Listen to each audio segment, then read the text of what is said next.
నరాల బలహీనత ఎక్కువ శాతం ఎవరికొస్తుంది అనంటే, మల్టీవైటమిన్ డెఫిషియన్సీస్ ఉన్న వాళ్ళకొస్తుంది. లేదు అనంటే లో బీపీ అంటే బ్లడ్ ప్రెషర్ తక్కువగా ఉన్న వాళ్ళకొస్తుంది. లేదు అనంటే హిమోగ్లోబిన్ తక్కువ ఉన్న వాళ్ళకొస్తుంది. లేదా మాల్‌నరిష్డ్ బాగా వీక్‌గా ఉన్న వాళ్ళకొస్తుంది. లేదు అనంటే ఎవరైతే డయాబెటిక్ పీపుల్ ఉంటారో వాళ్ళకి కూడా వస్తుంది. డయాబెటిక్ పీపుల్‌లో ఇదొక కోమార్బిడ్ కండిషన్ అనమాట. సో, ఇప్పుడు మనము దీనివల్ల ఏమవుతుంది అనంటే, సో, బాడీ అనేది ఎక్స్‌ట్రిమిటీస్ అంటే కాళ్ళు మరియు చేతులు ఏవైతే ఉన్నాయో, సో, అవి షివరింగ్ అనేది స్టార్ట్ అవుతుంది. సో, ఏ పని చేయాలన్నా గానీ వీక్‌గా అనిపించడము, చేతులు వణకడము అనేది జరుగుతుంటాయి. సో, వీటికి ఎలాంటి పోషకాలు తీసుకోవాలి ఫుడ్‌లో అంటే, మెగ్నీషియం అనేది ఎక్కువగా ఉన్న ఫుడ్ తీసుకోవాలి. సో, మెగ్నీషియము ఆ తర్వాత యాంటీ ఆక్సిడెంట్స్ ఎక్కువ ఉన్న ఫుడ్ తీసుకోవాలి. దాంతో పాటు బి కాంప్లెక్స్ వైటమిన్స్ కూడా తీసుకోవాలి. సో, మనం మెగ్నీషియం అని మాట్లాడుకున్నప్పుడు సో, ఎందులో ఉంటుంది మెగ్నీషియం అంటే ఎక్కువ శాతము మనకి డార్క్ చాక్లెట్‌లో ఉంటుంది. ఆ తర్వాత గ్రీన్ లీఫీ వెజిటబుల్స్‌లో ఉంటుంది. పర్టిక్యులర్‌గా పాలకూరలో ఎక్కువ ఉంటుంది. అరౌండ్ 157 ఎంజీ ఆఫ్ మెగ్నీషియం దొరుకుతుంది ఒక కప్పు పాలకూర తీసుకున్నట్టయితే. అండ్ తర్వాత ఇంకా ఒమేగా 3 రిచ్ ఫుడ్స్ కూడా తీసుకోవాలి. ఒమేగా 3 ఫ్యాటీ యాసిడ్స్ అనేవి ఎందులో నుంచి దొరుకుతాయంటే ఎక్కువ శాతం మనకి మెరైన్ ఫిషెస్ ఏవైతే ఉంటాయో అందులో ఒమేగా 3 ఫ్యాటీ యాసిడ్స్ ఎక్కువ ఉంటాయి. పర్టిక్యులర్‌గా ఫ్యాటీ ఫిషెస్ అంటే కొవ్వున్న చేపలు అంటారు. సో, వాటిలలో ఒమేగా 3 ఫ్యాటీ యాసిడ్స్ అనేవి దొరుకుతాయి. ఇవి తీసుకోవడం వల్ల ఉత్త న్యూరలాజికల్ ప్రాబ్లమే కాకుండా సో, మీ కొలెస్ట్రాల్ అనేది కూడా కంట్రోల్ అవుతుంది. సో, మనము మెగ్నీషియం రిచ్ అని చెప్పినప్పుడు ఏదైతే స్పినచ్ పాలకూర అని చెప్పామో, లేదు అనంటే ఇప్పుడు డార్క్ చాక్లెట్ అని మాట్లాడుకున్నాము.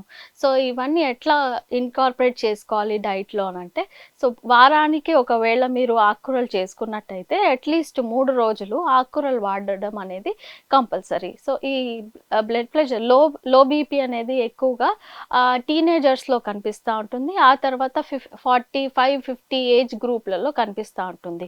సో, టీనేజర్స్‌లలో ఎక్కువ టెన్షన్, స్ట్రెస్ ఎక్కువ ఉంటుంది కాబట్టి వీళ్ళలో లో బీపీ అనేది కనిపిస్తా ఉంటుంది.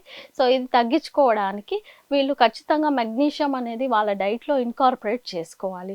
అలాగే ఎవరైతే 40 పైబడి 45, 50 ఇయర్స్ ఉన్నారో వాళ్ళకి మోస్ట్‌లీ లైఫ్ స్టైల్ డిజార్డర్స్ అనేవి ఉన్నాయి.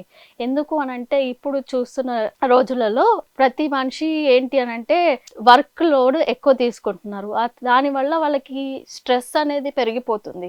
సో, వాళ్ళు హెల్త్ పైన కాన్సంట్రేట్ చేయలేకపోతున్నారు. ఫుడ్ హ్యాబిట్స్ అనేది మారిపోతున్నాయి. టైమింగ్స్ చేంజ్ అయిపోతున్నాయి. నిద్ర అనేది ప్రాపర్‌గా ఉండటం లేదు. దీనివల్ల కూడా ఈ వీక్‌నెస్ అనేది అవుతుంది. సో, ఇట్లాంటి వాళ్ళు లైఫ్ స్టైల్ చేంజెస్ అనేవి చేసుకోవాలి.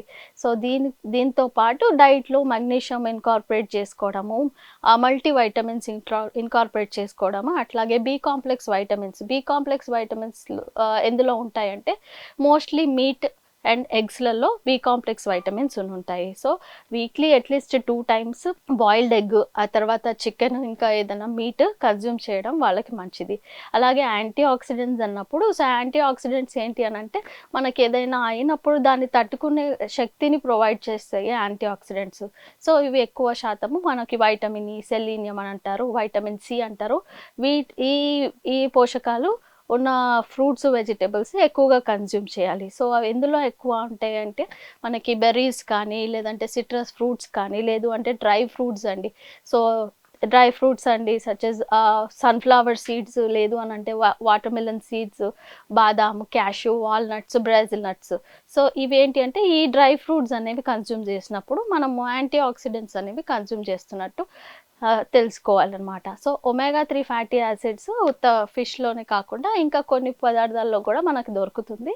ఎక్కువ శాతం మనకి ఫ్లాక్స్ సీడ్స్ అంటే అవిసెలు అంటారు. సో, వాటిలలో దాని తర్వాత ఆహ్, సబ్జా గింజలలో వీటిలలో కూడా మనకి ఒమేగా 3 ఫ్యాటీ యాసిడ్స్ అనేది లభిస్తున్నాయి. సో, ఇవి కూడా వాళ్ళ డైట్‌లో ఇన్కార్పొరేట్ చేసుకోవడం ఇంపార్టెంట్. అండ్ తర్వాత మనం డార్క్ చాక్లెట్ అన్నప్పుడు సో, డార్క్ చాక్లెట్ అనంటే కేవలము డార్క్‌గా ఉన్నంత మాత్రాన డార్క్ చాక్లెట్ కాదు. సో, అట్‌లీస్ట్ అందులో 70% ఆఫ్ కోకోవా ఉండాలి. ఎప్పుడైనా చాక్లెట్ కొనేటప్పుడు బ్యాక్ సైడ్ న్యూట్రిటివ్ వాల్యూ అనే లేబుల్ అనే ఒకటుంటుంది. సో, ఆ లేబుల్ చెక్ చేసుకొని ఎంత పర్సెంటేజ్ ఏది ఉంది, షుగర్స్ తక్కువున్నది, తర్వాత కోకో ఎక్కువున్నది మనము అది చూజ్ చేసుకొని తింటే బెస్ట్. సో, ఇది కూడా మళ్ళీ తర్వాత రోజువారీగా తినకూడదండి. మళ్ళా క్యాలరీ రిక్వైర్మెంట్ చూసుకొని ఎంత అవసరమో అంత మాత్రమే తీసుకోవాలి.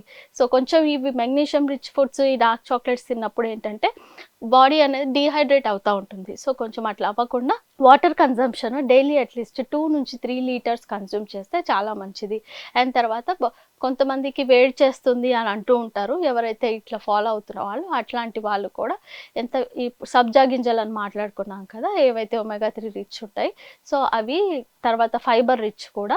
సో, అవి కూడా వాళ్ళ డైట్‌లో ఇన్కార్పొరేట్ చేసుకొనుంటే మంచిది అండి.